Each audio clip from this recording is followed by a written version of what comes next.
Ahora bien, en este pacto davídico también estaba incluido la esperanza mesiánica para Israel.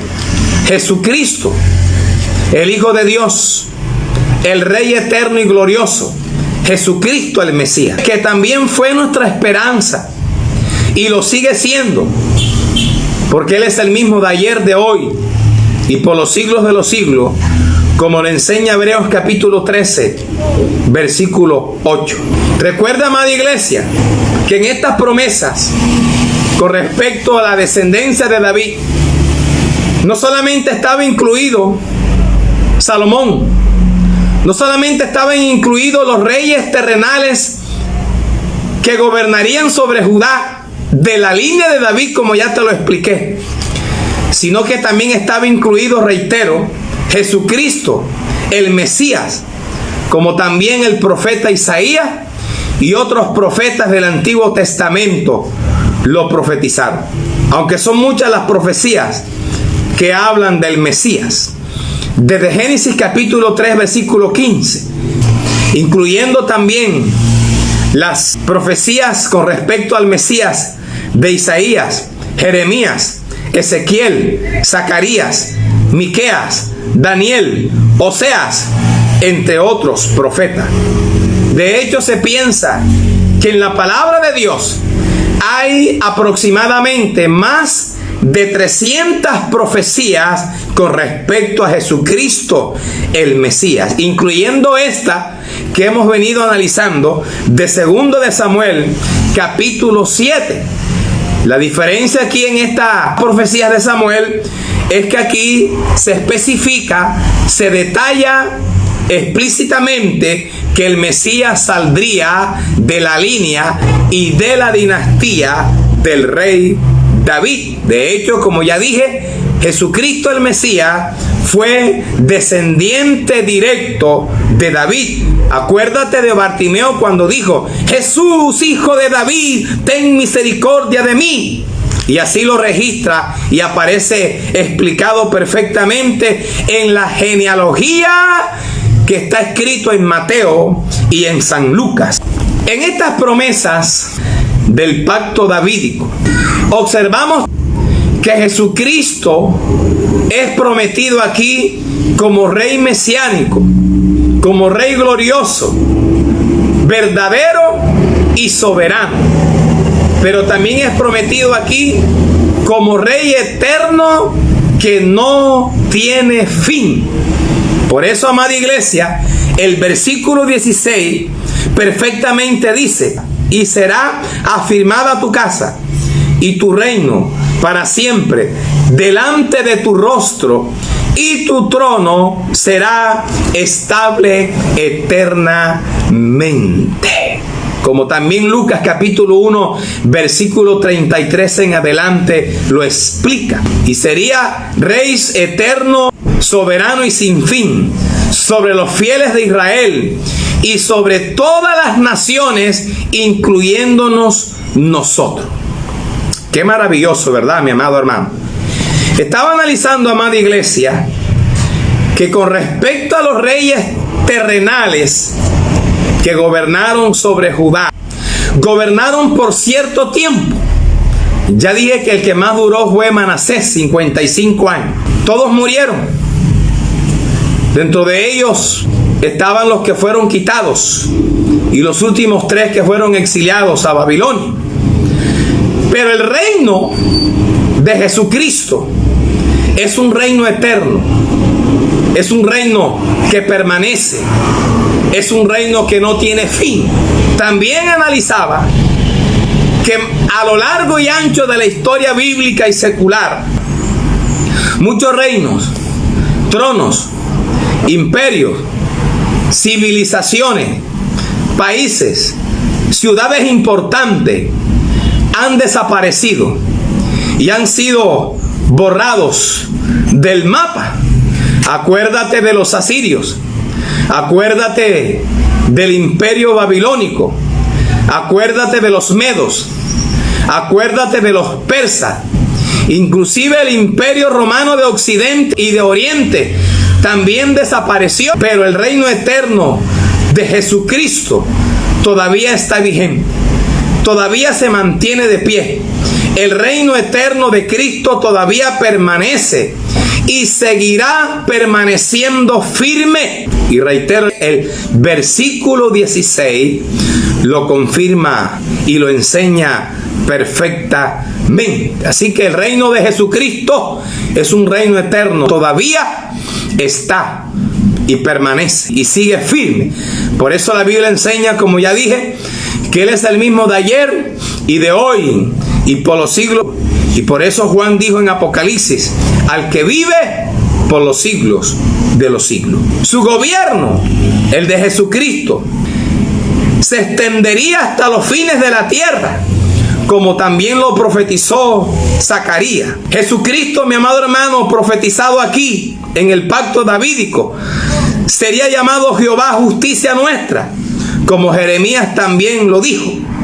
Saldría y salió de la casa del pan de Belén, que fue su lugar de nacimiento, como Miqueas lo profetizó.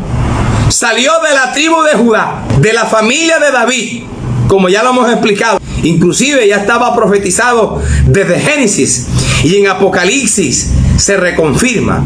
En la genealogía de Mateo y de Lucas también se confirma. Isaías también lo reconfirma, que nacería de una virgen, como Isaías lo profetizó en el capítulo 7, que sería reconocido hijo de Dios, como estaba escrito en Salmo capítulo 2, versículo 7. Y esto es importante, que el Mesías, bendito sea su nombre, es el Hijo de Dios.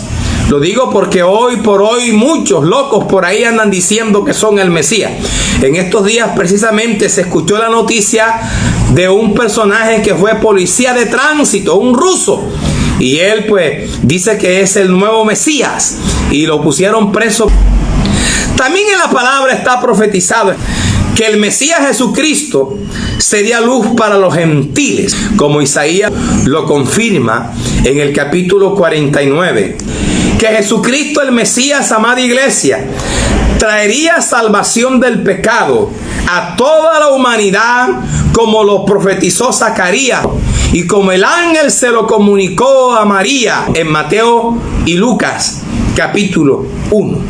Entonces, mi amada iglesia, son muchísimas las cosas que podíamos decir con respecto a Jesucristo como Mesías y como Rey eterno, glorioso, soberano, verdadero y sin fin. De hecho, mis amados hermanos, debemos entender que Jesucristo el Mesías fue un aspecto importante en el pacto davídico, en las promesas que Dios le hizo a David aquí en 2 de Samuel capítulo 7, reiterando que para con Jesucristo el pacto y las promesas eran incondicionales.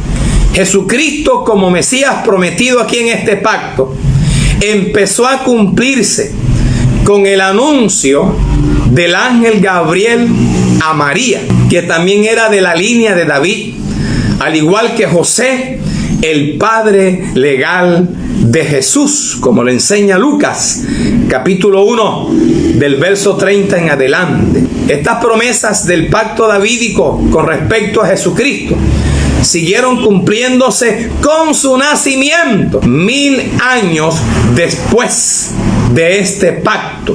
Entonces, Jesucristo fue el cumplimiento final, pleno y total de estas promesas que tenían que ver con el Mesías. Y cuando Cristo vino al mundo, como lo enseña Juan 3:16, vino a reinar espiritualmente en los corazones de cada uno de nosotros. Porque, mi amada iglesia, debemos entender que el reinado de Cristo era espiritual en los corazones humanos. Él no vino a reinar física, material ni políticamente, como lo pensaron los judíos y hasta los mismos discípulos del Señor, que aun cuando Jesús iba a ascender al cielo, momentico antes le hicieron esa pregunta, que si Jesús restauraría el reino en ese tiempo, porque ellos todavía estaban esperanzados en un reino físico, material y político, en un rey que los salvaría de los romanos, pero así no era. El reino de Cristo era un reino espiritual en el corazón de cada uno de nosotros. Pero cuando Cristo murió, resucitó y ascendió al cielo y se sentó a la diestra del Padre, empezó a gobernar como Rey de Reyes y Señor de señores. Y allá está intercediendo por todos nosotros, como Pablo le enseñó en Romanos 8, preparando las moradas celestiales, como el mismo Jesús lo había enseñado en Juan capítulo 14, que yo siempre he dicho que ya esas moradas celestiales deben estar listas y ya deben estar preparadas. Pero todavía, amada iglesia, hace falta el cumplimiento de una parte muy importante. Ya les expliqué que como rey, Él reinaría en nuestros corazones espiritualmente. Y eso sucede desde el día que la persona reciba a Cristo como su Salvador. Ya les expliqué que desde que ascendió al cielo, Él gobierna como Rey de Reyes y Señor de Señores a la diestra de su Padre Celestial. Pero la parte que falta por cumplirse tiene que ver, mis amados hermanos, con el reinado de Jesucristo en la tierra. Y esto sucederá cuando Cristo regrese por segunda vez, hablando de su venida gloriosa, triunfante y victoriosa. Cuando Él vendrá a reinar, a gobernar sobre todo el mundo, sentándose en el trono de David. Había que hablar un poquito acerca de esto, del reinado de Cristo en la tierra. Había que hablar un poquito del milenio con respecto a este tema. Lo cierto, amada iglesia, es que esa es la parte que hace falta para que la profecía se cumpla perfectamente. Esta profecía de 2 de Samuel 7, que habla de Jesucristo como el Mesías y Rey eterno, glorioso, verdadero y soberano. Entonces, mis amados hermanos, de esta manera hemos desarrollado este tema. Cuando Dios dice no, basado en el no de Dios para el rey David en lo relacionado con el templo. Y yo les había dicho en las 2 últimas entregas, incluyendo esta, que cuando Dios dice no, es porque tiene mejores cosas para nosotros, mejores planes, mejores propósitos, es porque tiene mejores proyectos, es porque tiene mejores bendiciones. Y creo firmemente, después de haber estudiado esta palabra, que así es. Porque, mi amado, esto del Mesías, Jesucristo, el Rey eterno, soberano, verdadero y glorioso, eso es maravilloso. Que hasta nosotros hemos sido beneficiados con la venida del Mesías, con el reino de Cristo en nuestros corazones. Y esperando entonces la última partecita de cumplimiento, donde Él vendrá a reinar juntamente con la iglesia aquí en la tierra, aunque algunos no lo creen. Por eso hay que estar preparado, mi amado, para encontrarnos con Él primeramente en las nubes, como Pablo le enseñó en Primera de Tesalónicas capítulo 4, porque primero nos vamos con Él y después regresaremos con Él. Entonces, amada iglesia, espero que haya sido edificado con esta palabra, con esta secuencia. Y pues, como dije desde la primera entrega, démosle gracias al Señor por las veces que nos ha dicho no, porque Él sabe lo que hace y Él tiene el control de todo. Y dentro de su omnisciencia hay mejores cosas preparadas de parte de Él para nosotros.